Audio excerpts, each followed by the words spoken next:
Hello guys, आज आहे Sunday आणि आज आपण बनवूयात मस्तपैकी झणझणीत असं मटण. त्यासाठी मी इथे हे अर्धा किलो मटण घेतलेलं आहे. मटण छान स्वच्छ गरम पाण्याने धुवून घेतलेलं आहे.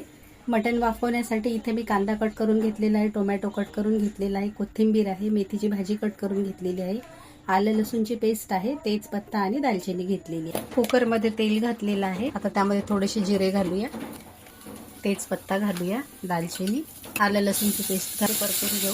आलं लसूण छान परतून झालं. आता त्यामध्ये कांदा घालूया. कांदा हलकासा परतून घेऊया. टोमॅटो घालूया, थोडीशी कोथिंबीर आणि मेथीची भाजी घालूया आणि भाजी ही छान परतून घेऊया.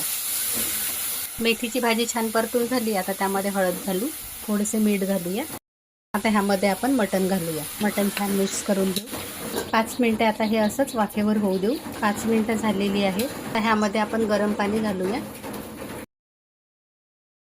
झाकण लावून कुकरच्या 3 ते 4 शिट्ट्या काढून घेऊया. कुकरच्या शिट्ट्या होतात तोपर्यंत आपण मसाला करून घेऊया. त्यासाठी इथे मी कांदा कट केलेला आहे. त्यामध्ये आलं आणि लसूण घालूया, जिरे घालूया. तर मी इथे डेसिकेटेड कोकोनट घेतलेला आहे आणि ते असं छान भाजून घेतलेलं आहे. आता आपण मिक्सरच्या भांड्यात टाकून घेऊया. कोथिंबीर घालूया आणि आता छान हे ग्राइंड करून घेऊया. 3 शिट्ट्या झालेल्या आहेत. आता आपण गॅस बंद करूया. मटणही छान शिजलेलं आहे.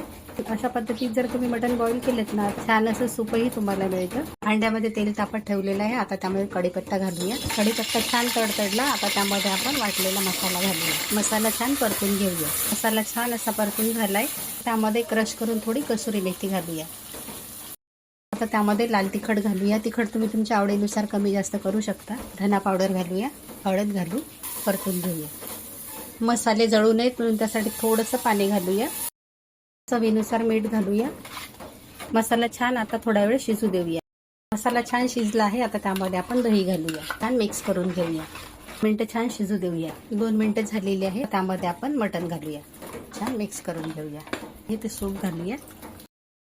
तिला छान उकळी येऊ देऊया. उकळी आलेली आहे. तर त्यामध्ये आपण एव्हरेस्टचा मसाला घालूया.